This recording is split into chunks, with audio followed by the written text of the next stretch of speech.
ဘိမလုံးချင်သူတေမယကုမာရအကြောင်းအပိုင်းငါတရားဒေသနာတော်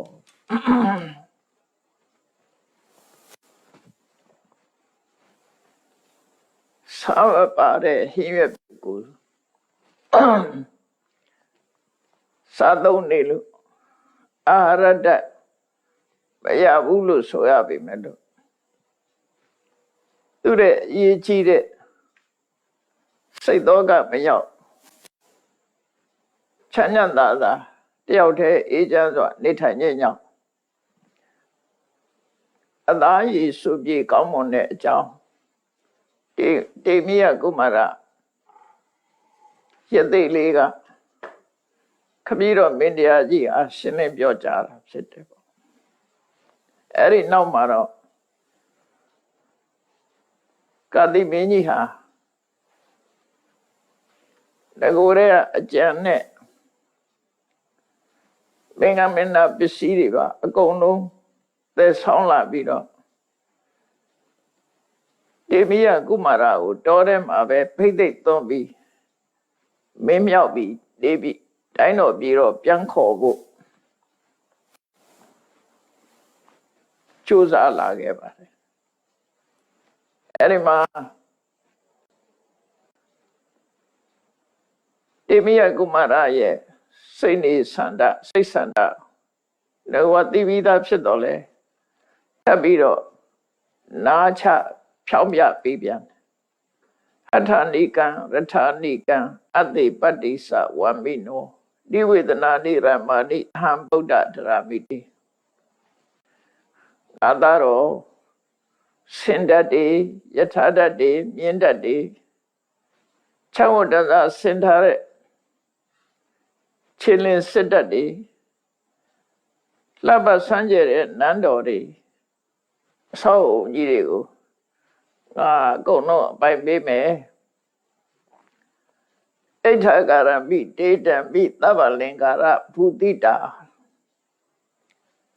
အဝတ္တန်စာပြည့်စုံစုံနဲ့ဆင်ထားတဲ့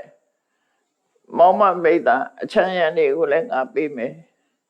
တာဗုဒ္ဓပฏิပစ္စတုတောနောရဇဘဝေတတိငါသာအလုံးကိုတိုင်းတော်ပြည်တော့ပြန်ပြီးတော့စီမံခန့်ခွဲပြီးမင်းလုပ်ပါလို့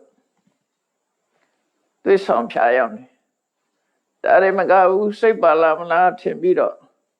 ကုသလနိစ္စကိတတသိခိတာသာရုဒိဋ္ဌိယောကာမေတံရမယိတန္တိကိဉ္ရိညေကရိတတိအဆိုကအမတန်ကျွမ်းကျင်ကြတဲ့ကကြိတဲ့မလေးတွေငါသားကိုနန်းတော်ရောက်တဲ့အခါဖြေပြောကြလိမ့်မယ်တောထဲမှာပြေးစရာကြီးဘာလို့မှလဲတိုင်းတော်ပြည်တော်ကိုပြန်ကြရအောင်ပါဒါရမကဘူးပฏิရာစုဟိတေကိညာအာနိယတံအလင်္ကတာတိုင်းကြပြည်ချမိတ်ဆွေဖြစ်တဲ့မင်းတွေကလည်းပဲသူတို့သမီးကိညာတွေကိုအစင်တစားဆင်ပြီးတော့ငါသားစီလက်ဆောင်ပဏ္ဏဆက်ကြလိုက်မယ်တာသူပုဒ္ဓိစနစ်တော်နာအထပစ္စာပပိစိတ်တိဘယင်လုံးတယ်ဆိုတာအိမ်တော်ဘက်တည်းအများကြီးပြက်မင်းတွေကတိုင်းကြပြည်ကြမင်းတွေကလာရောက်ပြီးတော့မိဖြစ်ဆွေဖြစ်ဆက်တကြတဲ့အခါမှာသမီးကညာဆက်တတဲ့အခါမှာသာသမီတွေများစွာမွေးဖွားပြီးတော့မှအသက်ကြီးတော့ရှစ်သေးဝထပေါ့ခုကငဲနေသေးတာပဲရှုဝါစဒေရောစာတိပထမပတ္တိကောတုငါသားဟာခုမှပထမအရွယ်ပဲရှိသေးတယ်လူပြိုတဲ့ငယ်ရွယ်ပဲငယ်ရွယ်တဲ့အချိန်မှရှိပါသေးတယ်ဒါကြောင့်ရိဇံကာရိဟိပဋ္ဌန္တိငါသားကြီးဘယင်အရင်လောက်ပါအောင်ကိဉ္ရိညေကရိတတိတ တော်ထဲမှာဘာအကျိုးရှိမှာတော့လို့ဘုရင်ကြီးကတေမယကုမာရယသိလေးကိုမင်းလို့ဖို့ရဖြားရောက်သွေးဆောင်ပြီးတော့နားချတယ်အဲ့လိုနားချတဲ့အခါကျတော့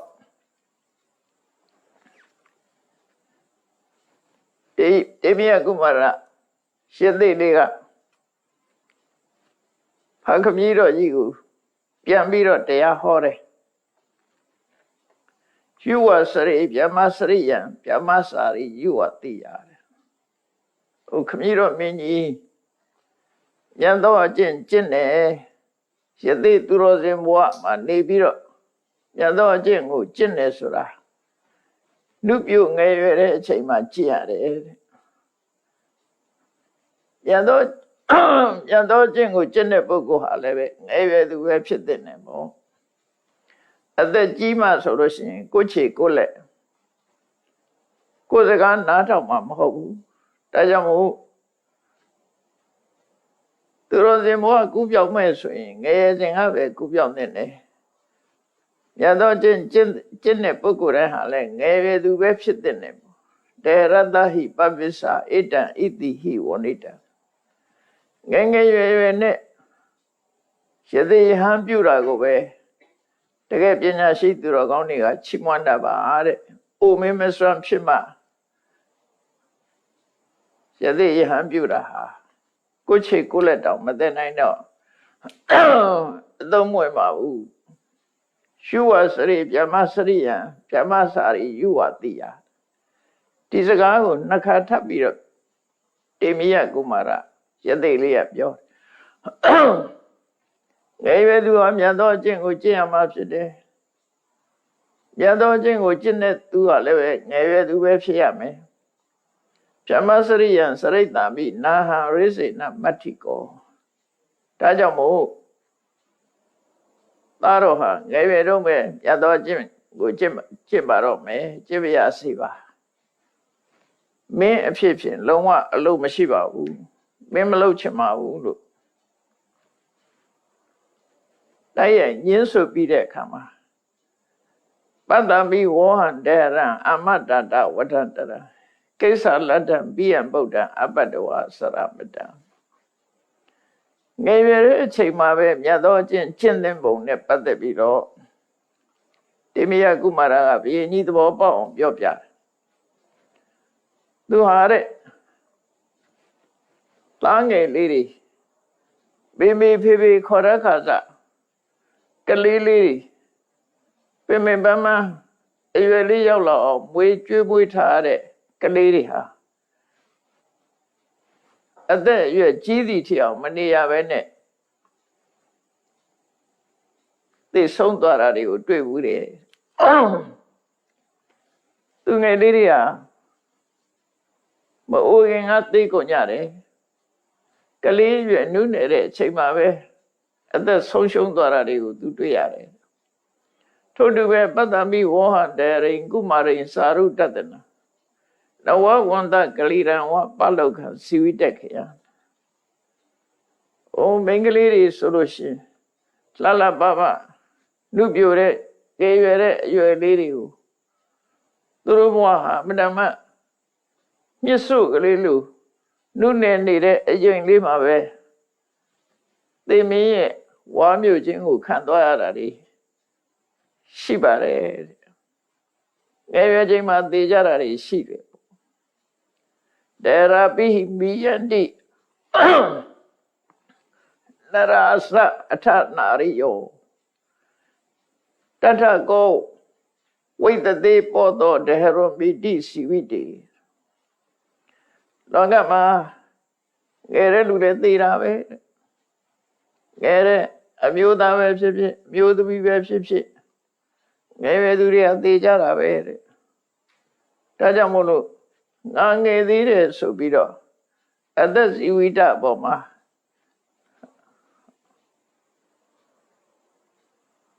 အထင်မရောက်ဖို့အသက်ဇီဝိတအပေါ်မှာအထင်မသေးဖို့အရေးကြီးပါတယ်အသက်ဇီဝိတဆိုတာအချိန်ပြည့်သိနိုင်တယ်ငါငယ်သေးတယ်ဆိုပြီးတော့ သူ့ကိုအမှတ်တမဲ့မနေသင့်ဘူးငယ်တဲ့အချိန်မှလည်းပဲသိနိုင်တယ်ယတ္တရတ္တယဝိဝတ္တာတိအာယုအပ္ပတ္တရံတိယမိခင်ရဲ့ဝမ်းထဲမှာတရေတည်တဲ့အချိန်ကနေစပြီးတော့တနေ့ပြီးတနေ့အသက်ဆိုတာတိုးလာတာလားရှိတယ်ရှည်သွားတာမရှိပါဘူးတရေရက်ကစတွက်လိုက်လို့ရှင်ဟုတ်တာပဲလူတွေဟာမိခင်ဝမ်းထဲကတရေတည်တဲ့အချိန်ကနေစပြီးတော့အဆုတ်သာရှိတယ်အတိုးမှမရှိတာနော်အသက်အတိုးလာတာပဲရှိတယ်လေပို့ပြီးတော့ရှည်သွားတာမရှိဘူးတဲ့အဘောရကံဝမစ္ဆာနံကိဏုကောမာရကံတဟိရှည်တဲ့ကရှည်နေငါးတွေတို့ပဲရှည်ဟာတဖြည်းဖြည်းခန်းသွားတဲ့အခါမှာရှည်ကုံသွားတဲ့အခါမှာငါးတွေဟာဒုက္ခရောက်ကြသလိုငယ်သေးတယ်ဆိုပြီးတော့ကိုယ့်ကိုအထင်ရောက်နေလို့အကျိုးမရှိဘူးအချိန်မီသိနိုင်ပါတယ်လို့တေမယကုမာရယသိလေးကတရားဟောတယ်ပြီးတဲ့အခါမှာဘာပြောတော့ဆိုနေသမဘဟတောလောကောနေစင်စပရိဝါရိတောအမောဂတုဝဇန္တိတုကိမ္မံရိစေပိသိစတိခမည်းတော်မင်းကြီးကိုမေးခွန်းထုတ်လိုက်တယ်လောကကြီးဟာအမြဲမပြတ်လွှမ်းမိုးထားတာခံရရတယ်အမြဲမပြတ်ဝန်းရံထားတာကိုခံရရတယ်အကျိုးမဲ့ကုံဆုံးနေကြတယ်နော်အနှစ်သာရမရှိဘဲနဲ့အလုံးဟာကုံဆုံးနေကြတယ်အလဟတကုံဆုံးနေကြတယ်ဒီလိုအခြေအနေမျိုးမှာသားတော်ကိုဘာကြောင့်မင်းမြောက်ချင်ရတာလဲဒီလိုပြောလိုက်တဲ့အခါကျတော့ကာတိမင်းကြီးကနားမလဲတော့ငါသားခေနမဘတော်လောကောလောကကြီးကိုလွှမ်းခြုံထားတယ်ဆိုတာဘယ်သူကလွှမ်းခြုံထားတာလဲဘယ်သူကလွှမ်းအုပ်ထားတာလဲကေနသပရိဝါရိတောဘယ်ရာတွေကဝန်းရံထားတာလဲကာယောအမောဂကိစ္ဆန္တိအချင်းဒီရွှေတရားကုံဆုံးနေတာတွေကဘာတွေတုံးတမေအခါဤပု္ပ္စိတောပြောစမ်းမှာသူဆိုလိုက်တဲ့ပဟေလီစကားလို့ခါပြောနားမလဲတော့ဘုရင်ကြီးကမေးတယ်တေမယကုမာရဖြေလိုက်တယ်မစ္ဆုနာဘတ်တော်လောကောလောကကြီးကိုလွှမ်းမိုးထားတာကတော့တခြားမဟုတ်ပါဘူးတဲ့သိခြင်းတရားပဲသိခြင်းတရားဟာလောကကြီးကိုလွှမ်းမိုးချုပ်ချယ်ထားတယ်စရာယပရိဝါရိတောအိုခြင်းတရားကဝန်းရံနေပါတယ်ရတ္တယောအမောဂကိစ္ဆန္တိနေ့ရညရဟာအလဟတကုံဆုံးနေကြပါတယ်ဟုတ်တယ်လေတနေ့ပြီးတနေ့သူတို့ကုံတာဘာမှမလုပ်လဲကုံတယ်လုပ်လဲကုံတယ်ချိန်ဆိုတာကုံသွားတာပဲတနေ့တနေ့အချိန်တွေကကုံနေတာပဲလို့ဆိုလို့ဧဝံသနာဟိခတ္တိယဒီတော်ကိုစဉ်းစားပြီးတော့နားလဲပါလို့တေမယကုမာရဖြေပေးပြီးတော့လောကတဘာဝနဲ့လူတွေရဲ့အသက်တဖြည်းဖြည်းတနေ့ပြီးတနေ့တိုးနေတဲ့အကြောင်းကိုရှင်းပြတယ်ယထာပိတန္တေဝိတတိယံယတိဥပဝိယတိအပကံဟောတိဝေတဗံဧဝံမစ္ဆာနဇေဝိတံရကံရက်တဲ့အခါမှာအတိုင်းချီအဖောက်ချီဆိုတာရှိတယ်ရကံတစ်ချိန်ခတ်လိုက်တာနဲ့ဒီအတိုင်းချီအရှိဟာတိုးသွားတယ်ရကံတစ်ခါခတ်လိုက်တိုးသွားလိုက်တစ်ခါခတ်လိုက်တိုးသွားလိုက်နောက်ဆုံးကျတော့ပြီးသွားတာပဲလေရှေ့ကိုတစ်ခါခတ်တိုင်းဒီကအတိုင်းချီကတိုးသွားတာအရာလိုက်ထားတဲ့အတိုင်းချီအဲ့တော့ရေကန်းကတ္တာကိုသွားကြည့်မယ်ဆိုရင်တဖြည်းဖြည်းအဲ့ဒီချီကတိုးသွားတာပဲရှိတယ်အဲ့ဒါကြောင့်မို့လို့ယထာပိတန္တေဝိတတိယံယတိပယံ ယတိဥပဝိယတိရက်လိုက်တိုင်းရက်လိုက်တိုင်းရကန်းခတ်တဲ့အခါမှာတိုင်းချီရတိုးတိုးသွားတယ်အပကံဟောတိဝိတ္တဗံရက်ဖို့ရနဲနေသွားတယ်ပေါ့နော်အချက်ပေါင်းဘလောက်ခတ်ပြီးသွားလို့ရှိရင်အထက်တစ်ခုကပြတ်သွားတာ哦အဲ့ဒါကြောင့်မို့အတိုင်းအတာတစ်ခုကြောင့်ဒီဂါထာလေးကိုမန္လိဆရာတော်ကြီးကကြပြစီပြီးတော့မဂ္ဂရိဝလင်္ကာထဲမှာရေးထားတာရှိတယ်လေရက်ကန်းချီမျိုးတိုး၍ရှေ့ကိုရက်တိုင်းတိုးသို့ဆိုတာလေဒီဟာကိုရေးထားတာပဲနော်ရက်ကန်းချီမျိုးတိုး၍ရှေ့ကိုရက်တိုင်းတိုးသို့ရက်ကန်းရက်လိုက်တိုင်းဟာတိုင်းချီကတိုးသွားတာပဲအထက်တစ်ခုပြီးဖို့ရတစ်ချက်ခတ်လိုက်တစ်ချက်တိုးသွားလိုက်တစ်ချက်ခတ်လိုက်တစ်ချက်တိုးသွားလိုက်အဲ့ဒါလိုပဲလူဘဝဟာစားလာတဲ့ဟာကစားပြီးတော့တဖြည်းဖြည်းကုံဆုံးတဲ့ဘက်ကိုနီးလာတာအဲ့ဒါကိုဘယ်သူရေးထားတဲ့တော့မသိပါဘူးနော်ဒီလိုတန်ဝေကလင်္ကာမျိုးပေါ့ရေးသူတော့မသိဘူးတနေ့ကွယ်သေနေသူတခါကူမသေးဘူးမထင်လိုက်ပါနဲ့နေကွယ်တာအကျိန်များလင်လားသေနေရောတခါသွားရလိမ့်မယ်တားမရဘူးဆိုတာဟုတ်တယ်တော်မမှာနေဝိနာတို့နေထွက်တယ်မလေးလူတွေကတော့ sunset beauty ဆိုသွားကြည့်နေလိုက်သေးတာဒီတစ်ခါဝင်တော့တာကိုယ်အသက်တူတော့တာဟိုသတိမထားမိဘူးနေလှတယ်ဆိုပြီးသွားကြည့်နေတကယ်ကတော့တန်ဝေကယူမယ်ဆိုရင်တော့ဆန်းဘယ်နှခါဆက်လိုက်တာတော့နော် sunset beauty ကိုဘယ်နှခါကြည့်ရမှာတော့ကြည့်လိုက်လို့ရှိရင်တနေ့ဆိုအသက်ကတူသွားတဲ့သဘောပဲနော်ဒီနေ့နေဝင်နာကြည့်လိုက်နေ့ဖြင့်ကနေဝင်နာကြည့်လိုက်ခဏတဲ့နေ့ဖြင့်ကတူသွားပြီနေ့ဖြင့်ကတဲ့တစ်ဘက်ခါတူသွားပြီအဲ့ဒီတန်ဝေကနဲ့ပဲကြည့်တယ်နဲ့အဲ့ဒါလို့မဟုတ်ဘဲနဲ့ sunset beauty လှလိုက်တာဆိုပြီးတော့သွားချိမနေနော်နေဝင်နာအဲ့ဒါကိုတရုပ်ဖော်ထားတဲ့ခပြလေးပဲဘသူရေးတယ်တော့မသိဘူး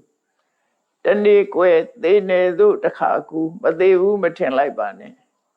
နေကွယ်တာအကျိန်များလင်လားသေနေရောတခါသွားရလိမ့်မယ်ဒါမရဘူးဆိုတာဒါလူဘောတရုပ်ဖော်တာအခုလည်းဒီကရက်ကန်းနဲ့တရုပ်ဖော်တာရက်ကန်းချီမျိုးတိုး၍ရှေ့ကိုရက်တိုင်းတိုးသို့ယထာဝိတန္တိဝိတတိယံယတိဥပဝိယတိအပကံဟောတိဝိတ္တပံနောက်ထပ်ရက်ဖို့ကတိုးသွားတယ်တစ်ချက်ခတ်လိုက်ရင်နောက်ထပ်တိုးသွားပြန်ပြီတစ်ချက်ခတ်လိုက်ရင်နောက်ထပ်တိုးသွားပြန်ပြီဥပမာအချက်1000ခတ်ရမယ်ဆိုရင်တစ်ချက်ခတ်ပြီးရင်1000ရော့သွားပြီလေ1000က1000မပြည့်တော့အချက်100ခတ်မယ်ဆိုလို့ရှိရင်69ချက်ပဲကျန်တော့တယ်နောက်တစ်ခါထပ်ခတ်လိုက်လို့ရှိရင်68ချက်ပဲကျန်တော့ဒီလိုသဘောပြောတာနော်ရက်ကန်းချီမျိုးတိုး၍ရှေ့ကိုရက်တိုင်းလူဘဝအတိုက်မှာပဲတဲ့တဖြည်းဖြည်းတိုးလာပြီလို့ယထာဝါရိဝဟောပုရောခိသံနုပနိဝတ္တတိနုပတိဝတ္တတိ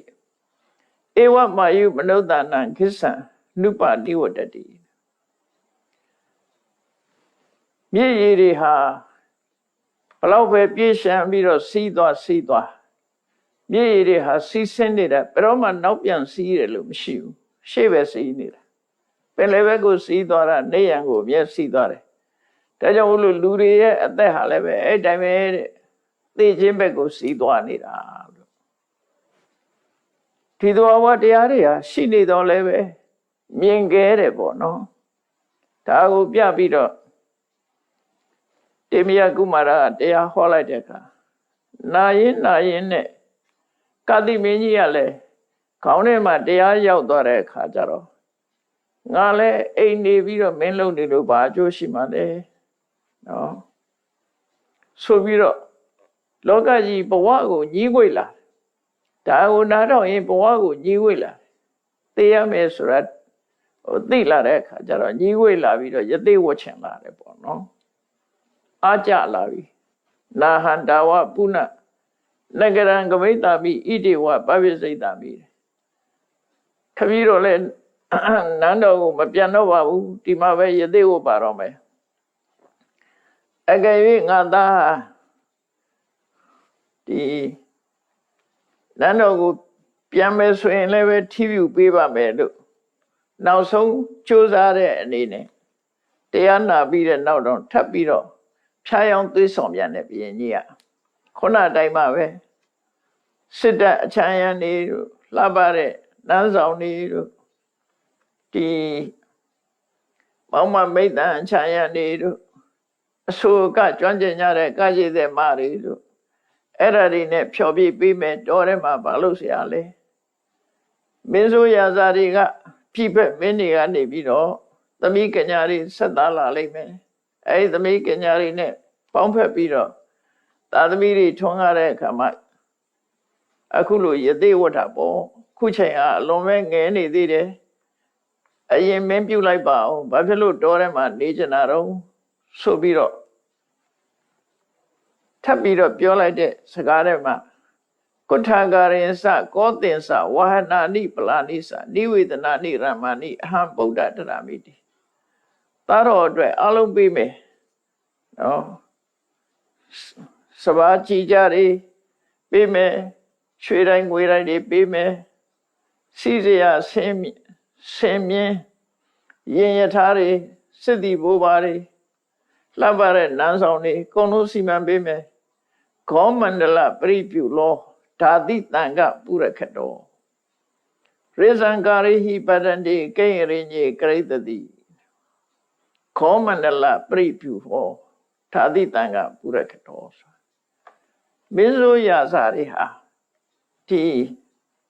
လှပတဲ့ရာဇကင်ညာတွေရဲ့အလဲကောင်းမှာသူတို့ဟာပြင်းစရာမရှိအောင်နော်ဒီမှာခောမန္တလပရိပြုလောလို့သုံးထားတာလှပတဲ့ရာဇကင်ညာတွေရဲ့ဝန်းရံပြီးတော့ဝန်တန်းတွေပြုစုယူရမယ့်ပုဂ္ဂိုလ်တွေခြံရံမြဲနေပြီးတော့မင်းစည်းစိမ်ကိုခံစားပါတော်ထဲမှာမလုပ်မလဲဒါနောက်ဆုံးအနေနဲ့ဒီလိုထပ်ပြီးတော့ပြောပြန်တယ်ပြောတဲ့အခါကျတော့ဖះလောင်းကမင်းစည်းစိမ်ကိုသူ့တေမိယကုမာရကမင်းစည်းစိမ်ကိုသူမလိုချင်တဲ့အကြောင်းထပ်ပြီးတော့ဘုရင်ကြီးကိုရှင်းပြတယ်ကိန္တနေနယံခိယေထကိမ္ပရိယာယပရိသတိသူပြောတဲ့စကားလေးကအမတမရှင်းတယ်ပစ္စည်းဥစ္စာဆိုတာကုန်တာပဲလေဒီနေ့အဲ့ဒီကုန်ခန်းသွားမဲ့ပစ္စည်းဥစ္စာဘာလို့ဖို့လဲမကုန်တာဆိုရင်ယူကောင်းယူမဲ့ပေါ့ပိုက်ဆံဆိုတာသုံးရင်ကုန်တာပဲအဲ့သုံးလို့ကုန်မဲ့ပိုက်ဆံမလိုချင်ဘူးတဲ့သုံးလို့မကုန်ရင်တော့လေကောင်းတယ်ပေါ့သူပြောလိုက်ပုံကယံကိန္ဒနေနယံခိယေထားတယ်ကုန်သွားမဲ့ငွေကြေးပစ္စည်းဥစ္စာတွေဘာလို့ဖို့လဲတဲ့ကိမ္ပရိယာယပရိသတိအိမ်တော်ဘက်ဆိုတာလဲသိမှာပဲတဲ့သိမဲ့အိမ်တော်ဘက်ကိုဘာလို့အိမ်တော်ပြုတော့မှာတော့သိမဲ့ဟာဘာလို့အိမ်တော်ပြုမှာတော့သူစဉ်းစားပုံလေးရရှင်းရှင်းလေးရနော်သိမဲ့အိမ်တော်ဘက်ကိုအိမ်တော်မပြုချင်ဘူးတဲ့မသိမဲ့ဟာရှိမှမရှိတာနော်ကိမ္ပရိယာယကရိတတိပရိသတိသိမဲ့အိမ်တော်ဘက်ဘာအကျိုးရှိမှာလဲကိယုပနေနစိနေနအိုရမဲ့နုပြုတ်မှုဘာသုံးဝင်မှာလဲအခုနုပြုတ်နေတာအလကားပဲတော့ကြောက်အိုးမှာပဲဆိုလိုတာနော်အာဒီပစ္စည်းတွေအလကားပဲခဏနေကုန်မှာပဲဒီအိမ်တော်ဘက်ကလည်းမကြခင်သိမှာပဲနော်အခုလိုနုပြုတ်ပြီးတော့ငယ်ရွယ်တဲ့လှပနုပြုတ်နေတယ်ဆိုတာလည်းမကြခင်အိုးမှာပဲရှံစရာယပိဝုတတိအိုမင်းချင်းကနှိစ္စခံရမယ်နုပြုတ်မှုဆိုတာအလကားပဲဘာလို့နုပြုတ်တာမှန်သမျှအိုခြင်းမှာပဲအဆုံးသတ်တာကိုအလုံးဟာသူကယောဂကင်းခြင်းကလည်းပဲကျမ်းမာခြင်းကလည်းပဲယောဂဖြစ်ခြင်းမှာဆုံးသတ်တယ်နုပြုတ်ခြင်းကလည်းအိုမင်းခြင်းမှာပဲဆုံးသတ်တယ်အသက်ရှင်ခြင်းကလည်းသိဆုံးခြင်းမှာပဲဆုံးသတ်တယ်အဆုံးသတ်တဲ့ဘယ်ဟာမှမကောင်းအဲ့ဒါကြောင့်မို့လို့မကောင်းတဲ့အစီကိုသွားမဲ့နုပြုတ်မှုတွေကျမ်းမာမှုတွေနော်အသက်စီဝိတတွေတန်ဖိုးမရှိပါဘူးတဲ့ Tata Kanandi Ka Kaita Karati Ka Tanidana Kami Bodhi Hi Dari Hi Raza Bodhodmi Panana Erelu Pime Yari Ma Kanandi Pamya Nitasya Shilole Ka Kaita Pamya Pyosya Shilole Karati Pechaka Nichasya Shilole Ka Tanidana Palobu Pasani Shani Male The nature of Tagaya Mavalico Pavilo Pasani Shani Male Beman can be no shamni Daria the nature Tagaya Came me Bodhi he Dari he The need they met Dari the meeting Balu Yumaro The nature of the Jamabe Coleti Mave Ruleti Jamabe At the Mehari Balu Muini Jara was essentially since I will of your the Galem Holas of Hot. Usero Ivadia Hodalu. They don't have a mother, but they did a Luria Mada Laune to your house, no? Mada Laune, Givecono. They vidar of Madare Chaneluria Mada Laune. I don't have Mada Laune, you have seen it. Oh, Tajamu Pabiosia Silole, Duamata, Goamata Lao, Tave Quadave. They just see Galusian, and I do a Mada, Amada Lao. Era Quare. Era go Shimbiana, Raza, Modotmi Panana. And now where they do a Lula gave eat it. Johan Etam, Ewan Bazanabi, Missumi, not permissity. And again, Nadi Panada, Karadi Katanidana. Tu Hadilo Tito. The India John Chanoberoma, May wood it. Now so chain, the Jinga Lamu Nisan Lamesway. Lamu Nisan Night Absolute. Karadi Piosia Surave Male, Gardenidana Besani Shabu Sudan Nira Balufule. Palana Miwa Begana, Nisan, Bedana Dobaya. Eon Sadana, Missana, Nisan, Marana Dobaya. The Bindavango Chile. Adiri Dini. Oh. There being a dear Didi. When we were on it, Dila. Eddie Dini, they are the Mary. At the Mary. Chujame and the Mieran Shini. The Bema, Nyalima Dini, Adidi, Chuya and the Shini. Luhalet, they met and the Shini, Lupio. No? Nasan, Petana, Dobaya. A mere Chuichabuya, and the Shini. Eon Sadana, Missana, Nisam, Rana, Dobia. Tajamu, Muivola, Tawari, Madamiaha. They would wear Yera and the Shini. The Loga you, Senda Kaina. Do I let that Tepiniva, the lady Shinira, Puaniri Shinira, your lady Shina, Dinichara. Todo the Bawadiana, Sasaji, I mean, did I mean? The being a your dear leve. Love has seen so nearly dream of it. A point lady love la dream of it. A needy love at the dream of it. Now so, Chuijin Sore and the Ego Malomyanabu, Lusurale, Palo Yaruji, Gigi, Velonguiji, Denave, Chana, Pelue, Anari Shishi, the Jinsura, Dagara Lam away to Solo, no? Aya Miki, Nadi Tandi, Pado Tata, Bahuzana. Langwaya Yaza, long gone air. The Nita, a chain leaf my way. Aya Miki, Nadi Tandi. The Chua, when they don't see the Yanni Jaro, they be the Machiro. Yanni Jaro, they do be the Pado Tata, Bahuzana. When I buy my Ludi, I do it. Never my Gongo machine. Yanni Jaro, they do be the shoe. Pado Igi, Nadi Tandi, Taya data. Yanni don't Ludi, I do like them, Nature of Shijaro. Oh. A corner down Ponsa de could they look in Jar, Damuri, the Shida, no? Corner down the Gavio de could they the Tiduogo. Name ye Yapioso, at out. မနေ့ကတွေးလိုက်တယ်ညနေကျတော့မရှိတော့ဘူးညနေတွေးလိုက်တယ်နောက်တည့်မနေ့ကျတော့မရှိတော့ဘူးလို့ဖြစ်တယ်ဒါကြောင့်မို့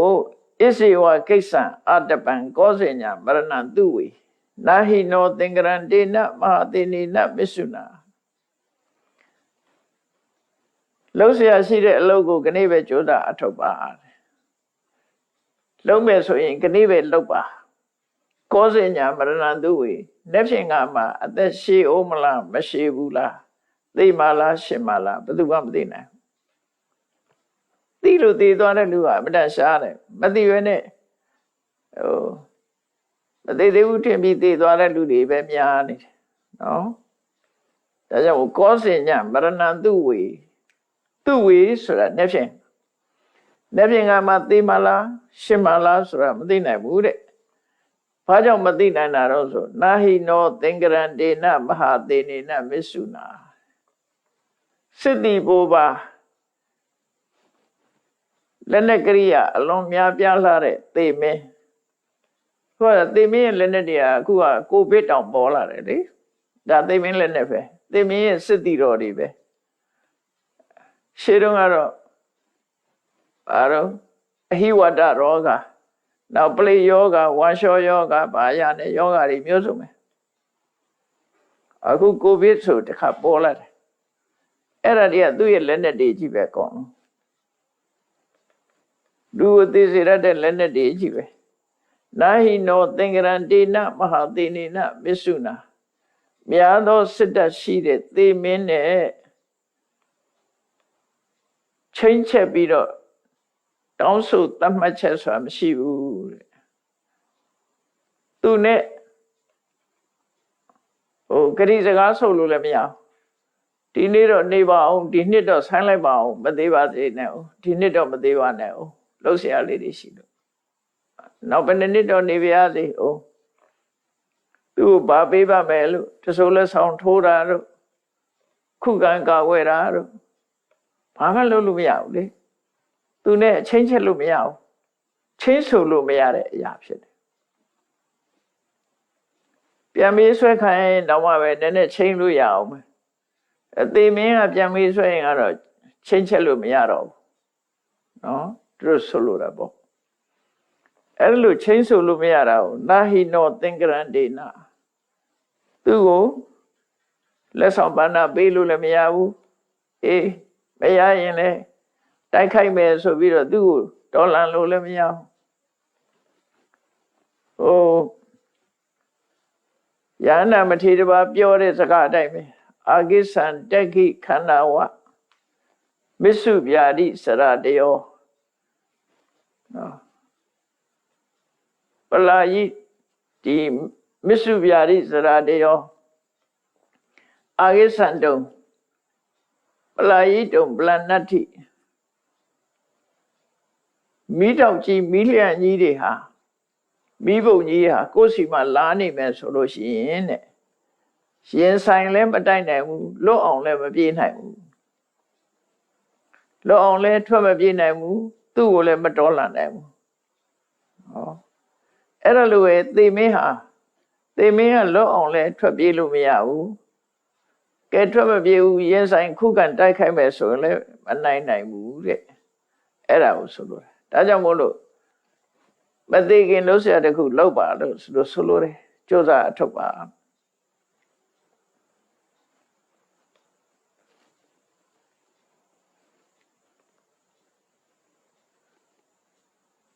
သောရဓနတပဋ္ဌင်တိရာသမုတ်တော်သမိပန္နနာ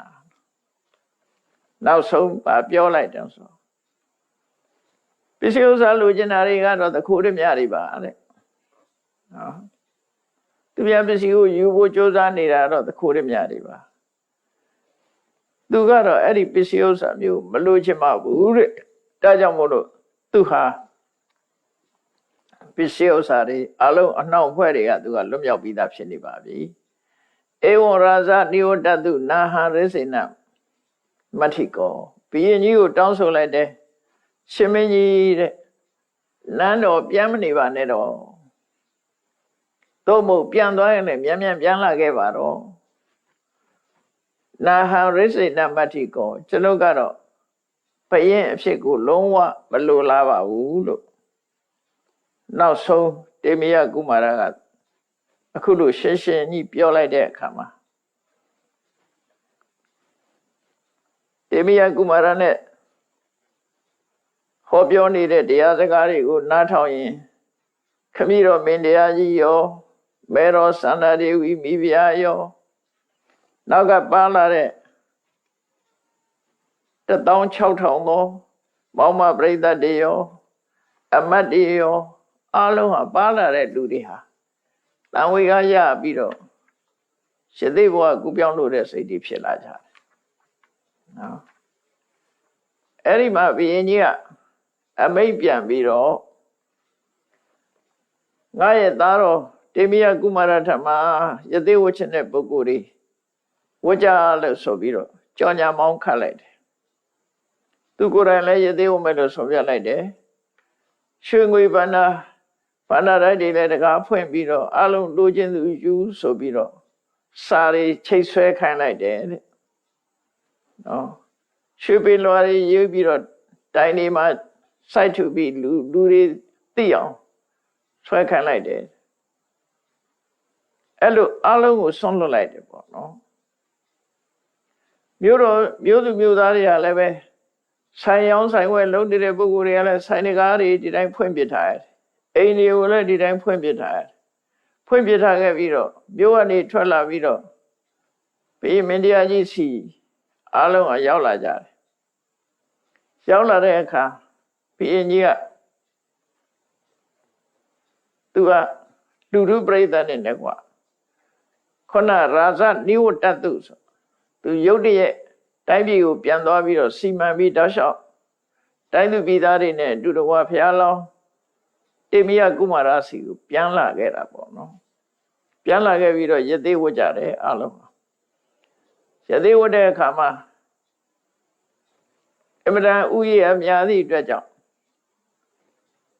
အလဲမှာမျိုးသမီးတွေအတွက်အဆောင်တွေတည့်ရမိုးဆောင်တွေဆောက်ပြီးတော့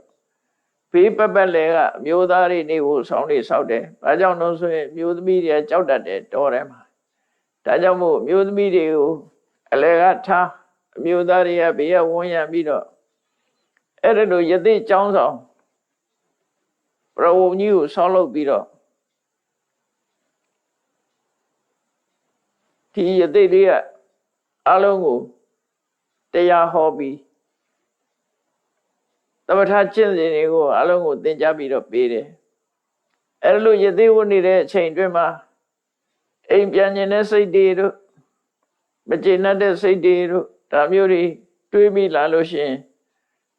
တွေးနေတဲ့ပုဂ္ဂိုလ်မျိုးကြုံလို့ရှိရင်တေမယကုမာရယသိလေးကအဲ့ဒီပုဂ္ဂိုလ်ရဲ့စိတ်ကိုသိပြီးတော့ချက်ချင်းသူ့နားသွားပြီးတော့တရားချတယ်တရားပြတယ်အဲ့လိုလုပ်တဲ့အခါမှာအလုံးဟာစိတ်အားတွေတက်ပြီးတော့အဘိညာဉ်သမာပတ်တွေရကုန်ကြတယ်ဟောစံဘိညာဉ်တွေရကြတယ်လို့သူဆိုတယ်အဲ့လိုကာတိတိုင်းပြည်တပြည်လုံးလောက်နီးနီးတေမယကုမာရယသေစီအလုံးရောက်ရှိလာကြရောက်ရှိလာတဲ့အခါကျတော့ဗာရဏသီမြို့ကကာတိမင်းဟာတောထွက်ပြီးတော့ယသေဝတ်သွားတယ်လို့အခြားတိုင်းပြည်တွေမှာသတင်းတွေပြန့်နှံ့သွားတော့ဗာရဏသီမြို့ပတ်ဝန်းကျင်ကတခြားမြို့တွေကဘုရင်တွေကနေပြီးတော့လာကြတယ်အနိနာမှာရှိတဲ့9ပြည်တော်ကမင်းတွေကကာတိဘုရင်ကချမ်းသာကြွယ်ဝတာကိုဒါကြောင့်မို့ကာတိဘုရင်ရဲ့ထိနှံစည်းစိမ်တွေကိုသိမ့်ပိုက်ဖို့ဆိုပြီးတော့ဗာရဏသီမြို့ကိုရောက်လာကြတယ်တဲ့ရောက်လာတဲ့အခါကျတော့တန်ဖိုးရှိတဲ့ယရနာတွေရောနတ်ပြတ်အဆောင်တွေရောပဂရိအနေထားတိုင်းယရနာတိုက်တွေဗန္နာတိုက်တွေအလုံးဖွင့်ရတာထားပစ်ခဲ့တာနန်းတော်တွေကကြီးနဲ့ဖုတ်ဘယ်သူမှယူမယ်လို့လည်းမရှိဘူးဒီတိုင်းတန်ဖိုးကြီးမားတဲ့ယရနာပစ္စည်းတွေနဲ့တကားတွေဖွင့်ပစ်ထားခဲ့တော့ရောက်လာတဲ့ဘုရင်တွေကအံ့အားသင့်ကြတယ်ပေါ့ တဲ့တော့အဲ့ဒီမှာကာတိတိုင်းပြည်မှာသင်္ကန်းမိုးတဲ့လူယသိမိုးတဲ့လူဆိုလို့ရှိရင်အယက်သမားတစုပဲကြံတော့တယ်အယက်သမားကတော့အယက်ကလေးတများများနဲ့သူကမလိုက်ဘူးပြုတ်မှာပဲကြံရင်တယ်အဲ့ဒီအယက်သမားတဝိုင်းတော့ကြံရင်တယ်အဲ့ဒီလာပြီးကာတိနန်းတော်ကြီးကိုသိမ့်ပိုက်မဲ့ဘုရင်တွေကအဲ့မှာကြံရစ်တဲ့အယက်သမားတွေကိုမေးတယ်ဘယ်လိုဘေးရန်ကြုံလို့ဘုရင်ကြီးဟာအခုလို့ပစ္စည်းဥစ္စာတွေစွန့်ခွာပြီးတော့ထွက်သွားတာလေလို့ဆိုဘာဘေးရန်မှမကြုံဘူးတဲ့ဘုရင်မင်းကြီးရဲ့တူရီတော်သားတေဗိယကုမာရဟာ16နှစ်လုံးလုံးဆွမ်းအားနာမကြအောင်ဆောင်းပြီးတော့တောထဲမရောက်အောင်ကြိုးစားပြီးသူဟာတောထဲမှာယသိဟန်ပြုတယ်သူကတရားပြသလို့သူတရားကိုသဘောကျပြီးအားလုံးဟာမင်းစည်းစိမ်တွေကိုစွန့်တိုင်းသူပြည်သားတွေကလည်းသူတို့စည်းစိမ်ဥစ္စာတွေကိုစွန့်ပြီးတော့အားလုံးယသိဝကြတာဖြစ်တယ်ဘာမှအန္တရာယ်မရှိဘူးဒီတိုင်းယသိဝဖို့စွန့်ခွာသွားကြတာဖြစ်တယ်လို့ဒီလိုကြားတဲ့အခါသူတို့တောင်ပြစ်နိုင်သေးတာငါတို့ကဘာလို့သူတို့ပြစ်ထားရတဲ့ပစ္စည်းတွေယူမှာတော့ဆိုပြီးတော့ငါတို့လည်းပဲတေမိယကုမာရယသိလေးရှိတဲ့စီကိုသွားကြမယ်ဆို9ပြောင်းမင်းတွေကလည်းပဲသူတို့ဘိုးဘစစ်တပ်တွေနေနဲ့ကွာတေမိယကုမာရသတင်း300တောအုပ်ဘက်ကိုခြိတက်သွားကြတယ်အဲ့လိုခြိတက်လာတဲ့အခါကျတော့တေမိယကုမာရယသိလေးက9ပြည်တော်မင်းတွေလာတာကိုတွေ့လို့ကျိုးဆိုတဲ့အနေနဲ့ကောင်းကင်ယံကနေသွားကောင်းကင်ယံနေပြီးတော့တရားဟောတယ်တော့ဇံပင်ကြီးနေရနေတော့ကောင်းကင်ကနေပြီးတော့တရားဟောတယ်အဲ့ဒီတရားနာရတဲ့အခါ9ပြည်တော်မင်းတွေဟာလည်းပဲတေမိယကုမာရယသိထံမှာသူတို့တိုင်းပြည်တွေကိုဆွန့်လွတ်ပြီးတော့အလုံးယသိဝတ်လိုက်ကြတယ်သူတို့ပါလာတဲ့ဆင်းတွေကလည်းပဲတောထဲမှာပဲတောဆင်ဖြစ်သွားတယ်ဆင်ရိုင်းဖြစ်သွားကြတယ်ပြုတ်မပြတ်တော့မပြတ်နိုင်တော့မြင်းတွေကလည်းတောထဲမှာပဲမြင်းရိုင်းဖြစ်သွားကြတယ်တောမြင်းတွေနဲ့ပေါင်းစပ်ကုန်ကြတယ်ယထာတွေကလည်းတောထဲမှာပဲဒီလိုခြားစားပြီးတော့ကုန်သွားတယ်ဗန္ဒာတိုက်တွေမှာရှိတဲ့အတ္တပြာတွေကလည်းပဲအလုံးကပါလာတဲ့အတ္တပြာတွေအလုံးရှစ်သိရရဲ့ကျောင်းထဲမှာဒီလိုဖြန့်ချင်းပြီးတော့အခင်းသဖွယ်ပြုလုပ်ထားကြတယ်ရတနာပစ္စည်းတွေဘယ်သူမှကောင်းမဲ့လူမရှိဘူးသဲတွေလိုဖြန့်ကျဲထားကြတယ်အလုံးဟာ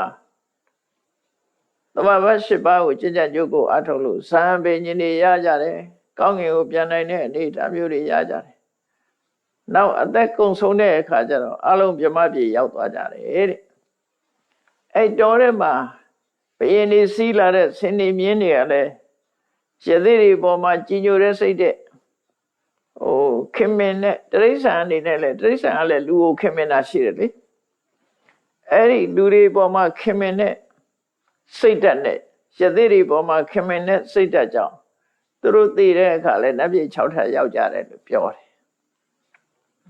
နတ်ပြည်6ထပ်ရောက်ကြတယ်တဲ့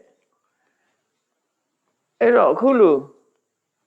လောကကြီးတစ်ခုလုံးမြို့လုံးကျွတ်ရွာလုံးကျွတ်ဆိုတာလို့အကျွတ်တရားရပြီးတော့တောထဲရောက်သွားတဲ့ဇလံမျိုးက6ခုရှိတယ်တရားမျိုးဒီတေမိယဇတ်ကိုမူကပက္ခဇတ်လို့ခေါ်တယ်မူကပက္ခဆိုတာဆွမ်းအားနာမကြပါဆွမ်းအားနာမကြလို့ဆိုလို့တယ်တော့မူကပက္ခပဏိတလို့ခေါ်တယ်ဒီတေမိယဇတ်လို့မခေါ်ဘဲနဲ့မူကပက္ခဇတ်လို့သုံးတယ်အဲ့တော့ဒီတေမိယကုမာရယသိကိုလည်းမူကပက္ခပဏိတလို့ဆွမ်းနာမကြပညာရှင်ယသိဆိုပြီးတော့စာထဲမှာအဲ့ဒါလို့မှတ်တမ်းထားတယ်နောက်နေမိမင်းတို့ဆိုလဲဒီတိုင်းပဲသူနိတ္တတို့နေမိတို့ကုဋ္ဌလာတို့ဟဋ္ဌိပါလာတို့ဒီလိုပဲဘုရားလောင်းနေဟာတောထွက်ပြီးတော့နယ်လုံးကျွတ်မြို့လုံးကျွတ်ရွာလုံးကျွတ်ဆိုတာလို့ အကျွတ်တရားရပြီးတောထဲမှာပဲယသိယဟန်ဘဝနဲ့ဘဝကိုဆုံးသက်သွားကြတယ်စက်တွေရှိတယ်ပေါ့အားလုံး6ဆက်ရှိတယ်ဆရာကြီး6ဦးဆိုပြီးတော့အဲ့ဒီဆရာကြီး6ဦးဟာကာမရာဂကင်းကြတယ်ကင်းတယ်ဆိုတာအနာဂတ်အနေနဲ့ကာမရာဂကင်းတာမဟုတ်ဘူးစံပင်ရှင်ရထားတဲ့အနေနဲ့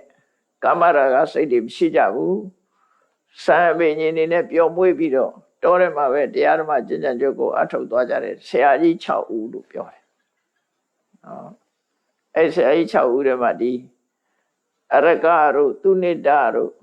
နေမိတို့ကုဋ္ဌာလတို့သောတိပါဠတို့ခုမူကပက္ခတို့အဲ့ဒီဆရာကြီး6ဦးရဲ့မှတ်တမ်းကိုအင်္ဂုတ္တရနိကေသုတ်တန်တစ်ခုမှာမှတ်သားထားတာရှိတယ်ပေါ့အဲ့တော့ဘုရားလောင်းနေဟာတောထွက်ပြီးအခုလိုအများရဲ့အကျိုးကိုဆောင်ရွက်လို့မြို့လုံးကျွရွာလုံးကျွဟာအကျွတ်တရားရသွားကြတာတွေရှိတယ်ပေါ့အဲ့ဒီ6ခုတည်းကမူကပက္ခပဏိတဆိုတဲ့ပိဋကဘုံမြောင်များစွာတို့ရဲ့ခေါင်းဆောင်ဆရာကြီးဖြစ်တောထဲမှာတရားဓမ္မကျင့်ကြံကြုတ်ကိုအထုတ်လို့ဇာမေညင်တွေရပြီးတော့သိတဲ့အခါမှာပြမပြည့်ရောက်သွားတယ်တဲ့ဒီဇလန်းကိုပြန်ပြီးတော့မှတ်တမ်းတင်တဲ့အခါမှာတေမိယကုမာရကိုအကြံဉာဏ်ပေးတဲ့ထိကျက်ဆောင်နတ်သမီးဆိုတာကဥပ္ပလဝဏရဲ့အလောင်းဖြစ်တယ်တဲ့သူနန္ဒယထာရင်းကတော့ရှင်သာရိပုတ္တရာအလောင်းဖြစ်တယ်ဒီသုတ္တရဏမင်းကြီးတို့မေရောမာယာတို့ကအခုဒီဘဝမှာကာတိမင်းနဲ့သန္တာဒေဝီမိဖုရားတို့ပဲဖြစ်တယ်အမေဖေတွေပဲဖြစ်တယ်ကျန်တာတွေကရသော်ဘုရားရဲ့ပြိဿတ်တွေဖြစ်ပြီးမူကပက္ခပဏိတဆိုတဲ့ခေါင်းဆောင်ယသိဆရာကြီးကတော့ရသော်ဘုရားရဲ့အလောင်းပဲဖြစ်တယ်လို့ဒီလိုဇတ်တော်ကိုပေါင်းပြထားအဲ့တော့ဒီလို950ဇတ်တွေမှာအတိတ်ဘဝအကြောင်းအရာတကယ်ဖြစ်တာတွေကိုပြန်ပြီးတော့ဟောတော့တတိထားဖို့ရတော့ဘာလဲလို့ဆိုရင်တစ်ဖက်ကကြည့်မယ်ဆိုလို့ရှိရင်ဘယ်ဘဝကနေဘယ်ဘဝဖြစ်တဲ့ဆိုတော့မြဲနေသလိုထင်ကြရတယ်ပေါ့ဒီဘဝကတည်သွားပြီနောက်ဘဝကိုဘာကသွားတာလဲဝိညာဉ်ကောင်ကသွားတာလားသို့မဟုတ်တစ်ခုသွားတာလားဆိုအဲ့ဒါကိုမရှင်းနိုင်လို့ရှိရင်ဘုရားဘာသာတွေကတတ္တရဝါဒီဖြစ်သွားနိုင်နော်တတ္တရဝါဒီဖြစ်သွားနိုင်တမာအပြည့်ကြည့်မယ်ဆိုရင်ဖြစ်စဉ်တစ်ခုအနေနဲ့ကတော့ဆက်နေတာမှန်တယ်ဖြစ်စဉ်အနေနဲ့ဆက်တယ်သို့တော့မဆက်ဘူးဆိုတာဝိပဿနာဉာဏ်နဲ့ကြည့်မယ်ဆိုလို့ရှိရင်တော့အပြတ်သွားတာဖြစ်သည့်အတွက်ကြောင့် line အနေနဲ့တော့ရှိတယ် online တော့ဖြစ်နေတယ်ဒါပေမဲ့လို့အပြတ်သွားတာဖြစ်တယ်ပေါ့တခါတည်းဆက်နေတာမဟုတ်ဘူးဆက်နေတာမဟုတ်သည့်အတွက်ကြောင့်မြဲတယ်ဆိုတဲ့အရာမရှိဘူးဒီကသွားတယ်ဆိုတဲ့အရာမရှိဘူးသို့တော့အကြောင်းအကျိုးအနေနဲ့ဆက်တယ်လို့ဒီလိုပဲသဘောပေါက်အောင်အဲ့ဒါလို့သဘောမပေါက်လို့ရှိရင်တရဝဆိုတဲ့အယူဆအတ္တဆိုတဲ့အယူဆရှိလိုက်တာနဲ့တပြိုင်နက်တတ္တရဒိဋ္ဌိဥစေတဒိဋ္ဌိတွေရောက်သွားနိုင်တယ်ပေါ့နော်ဒါကြောင့်မို့ဘုရားရဲ့တရားတော်ဟာအလွန်လေးနက်တယ်တခြားဘာသာတွေမှာဆိုတော့အတ္တကိုရှိတယ်ဆိုတာကိုယူဆထားသည့်အတွက်ကြောင့်အဲ့ဒီအတ္တလေးကငိုရာရဲရာကောင်းတာဆိုးတာအလုပ်တွေလုပ်တယ်ခံစားရရှိသူပဲခံစားတယ်ကံတရားတွေကိုပြုလုပ်တယ်ကံတရားတွေရဲ့အကျိုးသူကပဲခံစားတယ်လို့ဒီလိုဟိန္ဒူဝါဒတို့ဘာလို့မှကြတာဒီတိုင်းပဲဆိုထားတာအတ္တတွေကလုပ်တယ်ဘုရားရဲ့တရားတော်ကျတော့အတ္တမရှိဘူးဘာရှိတာတော့ယုံနဲ့နာပဲရှိတယ်အဲယုံနဲ့နာမှာလည်းပဲအကြောင်းနဲ့အကျိုးသဘာဝတရားတက်တက်ပဲဖြစ်တယ်ငါဆိုတာမရှိဘူးငါဟာဆိုတာမရှိဘူးလို့ဒီလိုဆိုလို့တယ်ပေါ့ဒါမရှိဘဲနဲ့ဘာဖြစ်လို့ဒီလိုဖြစ်တာတော့ဆိုတာအကြောင်းအကျိုးအနေနဲ့ပဲဖြစ်တယ်အကြောင်းအကျိုးအနေနဲ့သာဆက်ဆက်မှုရှိတယ်တကယ်ဒါတစ်ခုကနေသွားတာမဟုတ်ဘူးလို့စကားပြောတဲ့အတန်တွေကိုကြည့်လိုက်လို့ရှင်ပထမစထွက်တဲ့အတန်ဟာအခုချိန်မှမရှိတော့ဘူးเนาะနောက်ထွက်တဲ့အတန်တွေကနောက်အတန်တွေသာဖြစ်တယ်အဲ့တော့ပထမအတန်ကပယ်ရောက်သွားတာတော့သူပဲပြန်ဝင်လာသလားဆိုအဲ့ဒါလို့လည်းမဟုတ်ဘူးเนาะ အတန်ထွက်ပြီးပျောက်သွားတာမှန်သမျှအမြဲတမ်းပျောက်သွားတာပဲပြီးတော့နောက်ထပ်ဖြစ်တာကအတ္တတာဖြစ်တယ်အဟောင်းကဘယ်တော့မှပြန်မလာသင်္ခါရတရားဆိုတာအမြဲတမ်းအတ္တပဲဖြစ်တယ်မဖြစ်ဘူးတဲ့သင်္ခါရပဲဖြစ်တယ်ဖြစ်ပြီးသားသင်္ခါရကဘယ်တော့မှပြန်မဖြစ်ဘူးပျောက်သွားတဲ့အရာပြန်လာတာမဟုတ်ဘူးဆိုတာကိုဝိပဿနာဉာဏ်နဲ့မှသိချာသိနိုင်တယ်အဲဒီဝိပဿနာဉာဏ်မသိသေးလို့ရှိရင်တတ္တဝါဒ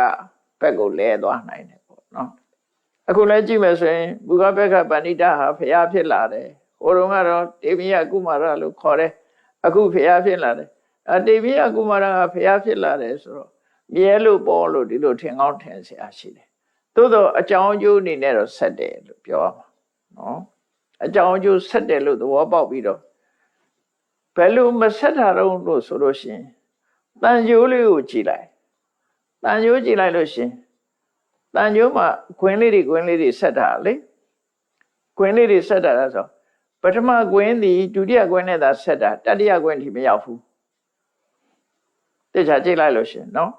ပထမခွင်းကဒုတိယခွင်းနဲ့ဆက်တယ်ဒုတိယခွင်းကတတိယခွင်းနဲ့ဆက်တယ်အဲ့ကြတဲ့မှာကြည့်လိုက်ရင်တော့တစ်ဆက်တည်းပဲဒါပေမဲ့ပထမခွင်းကဒုတိယခွင်းရောက်သွားတယ်တတိယခွင်းကိုမရောက်တော့ဘူးအဲ့ဒါလိုပဲဒီယုံနာတရားတွေဟာအခုဖြစ်ပြီးအခုပြတ်သွားတာတွေဖြစ်တယ်အခုဖြစ်အခုပြတ်သွားတော့လည်းပဲသူဟာစွမ်းအင်ဆိုတာကြံ့ရစ်တယ်ပေါ့အရှိန်ဆိုတာကြံ့ရစ်တယ်ပေါ့အဲ့ဒီအရှိန်ကအကောင်ထဲမဟုတ်ဘူးအဲ့ဒီအရှိန်အနေနဲ့ကြံ့ရစ်ပြီးတဲ့အခါကျတော့အရှိန်အဝုံကြောင့်မို့လို့အကြောင်းနဲ့အကျိုးဖြစ်ပြီးတော့တေမိယကုမာရဘဝကရှုဒ္ဓိနန္လေးဟာတရားဓမ္မကျင့်ကြံပြီးတော့ပြီးသွားတယ်ဒါပေမဲ့အဲ့ဒီတော့ကအင်နာဂျီတွေဟာဘောရမဘုရားလက်ထက်ရောက်တဲ့အခါမှာအမြင့်ဆုံးအဆင့်ကိုဖြစ်လာတယ်အဲ့ဒါလို့တော့ဆက်ဆက်မှုတော့ရှိတယ်ပေါ့ဆက်ဆက်မှုရှိတယ်နော်မူလတန်းပညာသင်ထားတဲ့ပုဂ္ဂိုလ်ဟာအလယ်တန်းကိုနားလည်နိုင်တဲ့အဆင့်ရှိတယ်အလယ်တန်းသင်ထားတဲ့ပုဂ္ဂိုလ်ဟာလည်းပဲအထက်တန်းကိုနားလည်နိုင်တဲ့အဆင့်ရှိတယ်သို့တော့မူလတန်းစာတွေသူရလားဆိုမရတော့မရပြီပဲနားလည်နိုင်တဲ့စွမ်းရည်တတိရသွားတယ်အကြီးချင်းဆိုတာမျိုးကရေကတွေ့ရတဲ့ဟာတော့မဟုတ်အကောင်ထဲမဟုတ်အဲကြောင့်မို့ယုံတဲ့နာမည်ရှိတယ်ထိုယုံနာသည်ပြက်ပြီးသွားရင်နောက်ထပ်ပြန်မလာဘူးအကြောင်းအနေနဲ့နောက်ထပ်အသစ်ပဲဖြစ်တယ်အများအားအသစ်ဖြစ်ပြီးတော့ပျက်စီးသွားတာဖြစ်လို့သူ့လို့ပြောလို့မရတော့ဘူးသူ့လို့ပြောမရသလိုတခြားလူလည်းပြောလို့မရဘူးအဲ့ဒါကြောင့်နာသသောနာသအင်ညောဆိုတာနဲ့ရှင်းပြတာပေါ့နော်နာသသောနာသအင်ညောသူလည်းမဟုတ်ဘူးတခြားသူလည်းမဟုတ်တခြားသူမဟုတ်ဘူးဆိုတာ तू ကမရှိတော့တခြားသူလည်းမဟုတ်ဘူးလို့ဆိုတာ तू နဲ့ပတ်သက်နေလို့တခြားသူဆိုရင်အသစ်ဖြစ်လာတာလည်းမဟုတ်နော်အဟောင်းနဲ့ဆက်ဆက်နေလို့အသစ်ဖြစ်လာတာတော့မဟုတ်ဒါကြောင့်မို့နာသသောနာသအင်ညောneither he nor others ဖြစ်လာတာပေါ့သူလည်းမဟုတ်ဘူးတခြားလူလည်းမဟုတ်ဘူးလို့ဆိုdouble negative နဲ့ပြောတာအဲ့တော့နားလည်ဖို့တော့နည်းနည်းခက်တယ်ခေါင်းကိုကုတ်ပြီးတော့ကြာစဉ်းစားရင်တော့နားလည်ကောင်းလဲလာတယ်ဆက်ဆက်မှုတော့ရှိတယ်သို့တော့totally သူမဟုတ်ဘူးလို့ဆိုလို့လည်းပေါ့နော်သဘောကတော့ဆက်ဆက်မှုတော့ရှိတယ်တကယ်ကိုသူလားလို့ဆိုတော့သူလည်းမဟုတ်ဒါဖြင့်သူမဟုတ်ရင်တခြားလူလားဆိုတော့တခြားလူလည်းမဟုတ်double negative နဲ့ညှင်းဆိုထားပြီးမှအဖြေထုတ်လို့ရတဲ့ဟာမျိုးဖြစ်တယ်ဒါကြောင့်ဒီကနေ့မူခဘက်ကဆက်တေမိယကုမာရဘယင်မလုံးချင်သူတေမိယကုမာရဇလံဟောကြားလို့ပြီးဆုံးပါပြီတရားချက်ခင်သူတော်စင်ပြိဿအပေါင်းတို့မြတ်ဗုဒ္ဓရဲ့တရားတော်များဟာအလွန်ပဲလေးနှစ်လလို့ဘဝမှာလည်းပဲဒီတရားတော်တွေရဲ့အနေထားဟာလူတွေရဲ့စိတ်ကိုလူညံ့ပြောင်းစေပြီးတော့စိတ်ကောင်းနှလုံးကောင်းကိုဖော်ဆောင်ပေးနိုင်တဲ့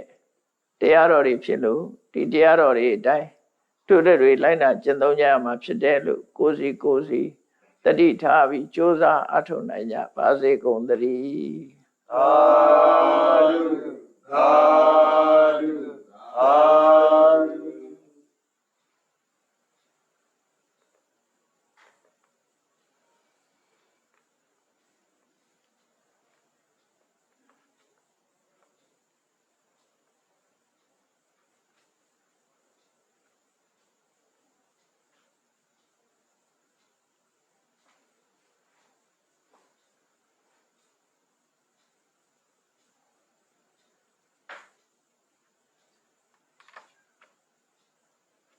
ဆက်ချရအောင်ခဲအရှင်ဖေယဖေယတပည့်တော်တို့သည်ဓမ္မအတိညာရရှိမှသာလျှင်နိဗ္ဗာန်ချမ်းသာကိုမျက်မှောက်ပြုနိုင်ပါသောကြောင့်ဓမ္မအတိညာရရှိစေရန်ရှိတန်ကြလျက်ဓမ္မသဘင်ဆင်းရဲခြင်းပါပြုလုပ်ကြ၍အမတဒါနာဓမ္မဒါနာတရားလူတော်ကိုပေးလူကြပါကုန်၏တရားတော်မြတ်ကိုရွတ်သေးလေးမြတ်စွာမမတ်သာသာအာယုန်ထားလျက်နာကြားကြပါကုန်၏တရားတော်မြတ်ကိုတတ္တဗဝတ္ထုစုစုတို့ဖြင့်ပူဇော်ကြပါကုန်၏ယနေ့ယခုအာထုပ်ပြုလုပ်ကြရသောဤကောင်းမှုဤကုသိုလ်စုစုသည်နိဗ္ဗာန်ချမ်းသာ၏အကြောင်းထောက်ပံ့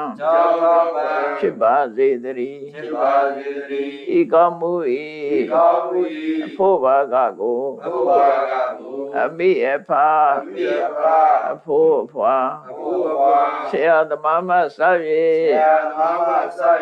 ဝါသူကဝါသာလူနတ်မြမသတ္တဝါများတို့အားအမြအမြဝေငါပါကုန်၏ကုသိုလ်အမြဟိုစီရကြကုန်သည်ဖြစ်၍ကိုယ်စိတ်နှပြချမ်းသာကြသည်ဖြစ်ကြပါစေကုန်သတည်းအာလုံးကြာကြာအမြအမြအမြရောမူကြပါကုန်တော်သာဓုသာဓုသာဓုအာလုံးကြာကြာအမြအမြအမြရောမူကြပါကုန်တော်သာဓုသာဓုသာဓုအာလုံးကြာကြာအမြ